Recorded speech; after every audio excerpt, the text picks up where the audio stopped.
திறமையை அடையாளம் காட்டும் ஒலிம்பிக் போட்டியில் தமிழக வீரர்கள் 7 பேர் பங்கேற்கிறார்கள். இவர்களில் கிருஷ்ணகிரி மாவட்டத்தை சேர்ந்த ராணுவ வீரர் வறுமையின் பின்னணியிலும் பயிற்சி பெற்று ரியோ ஒலிம்பிக்கிற்கு தகுதி பெற்றுள்ளார்.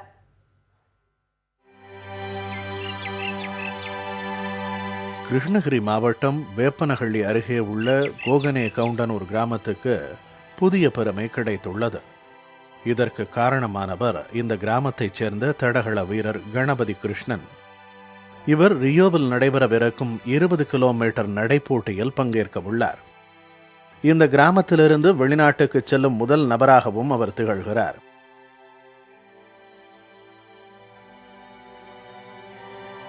கணபதியின் ஆரம்பகட்ட நாட்களை திரும்பி பார்த்தால் வறுமையே காட்சியளிக்கிறது. 12ஆம் வகுப்பு வரை படித்த கணபதியால் குடும்ப ஏழ்மை காரணமாக மேற்படிப்பை தொடர முடியவில்லை. சகோதரரின் அறிவுரைப்படி 2008ஆம் ஆண்டில் இராணுவத்தில் சேர்ந்தார். சிறுவயதில் விளையாட்டின் மீது ஆர்வம் கொண்டிருந்த கணபதி கடந்த 6 ஆண்டுகளாக நடைப்போட்டிக்கான பயிற்சியினை மேற்கொண்டார். காலையில் 4 மணி எழுந்தாருன்னா அவங்க தம்பி முன்னால் ஓட வச்சுட்டு இவன் பின்னாலேயே நடந்து ஓடுவோம். போயிட்டு ஒரு ரவுண்டு இப்படி போய் வேப்பன்பள்ளி போய் அப்படியே வந்து ஏரிக்கரை மேலே அங்கே சுற்று ரவுண்டு வந்து ஒரு 5 நாள் 9 கிலோமீட்டர் வரும். அந்த ரவுண்டில் 2 நாளும் கோழி கூப்பிட 4 மணி ஆச்சுன்னு கிளம்பிடுவோம். இவங்க தம்பி கூப்பிட்டுக்குன்னு போயிட்டு ஒரு ரவுண்டு அடிச்சுட்டு வந்து அதுக்கு பின்னால் இப்படி கிளம்பிடுவார். அப்படியே போயிட்டு அப்பா நான் இந்த மாதிரி ஒலிம்பிக்கு போகிறோம் அப்படின்னாரு. சரி அப்பா அப்படின்னா அங்கே போயிட்டு இப்போ 3 மாதம் என்னமோ ஆச்சு.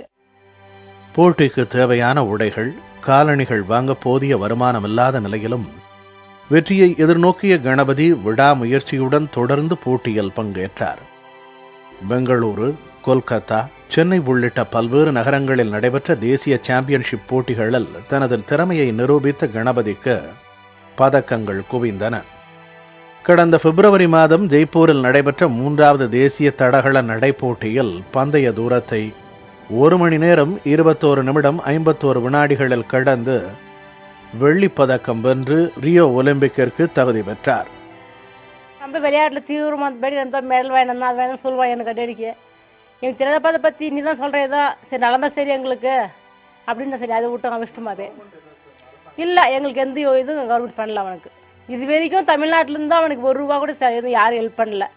அவன் போஸ்ட் இருக்கிற இடத்துல அவன் ஆர்மியில் ஏதாவது பண்ணுறதுன்னு தெரியாது எனக்கு. ஆனால் தமிழ்நாட்டை பொறுத்தவரை எனக்கு எந்த ஹெல்ப்பும் பண்ணல அவனுக்கு. தேசத்தின் பெருமையை நிலைநாட்ட ரியோவில் வெற்றி நடை போட காத்திருக்கிறார் நடைப்பந்தய நாயகன் கணபதி.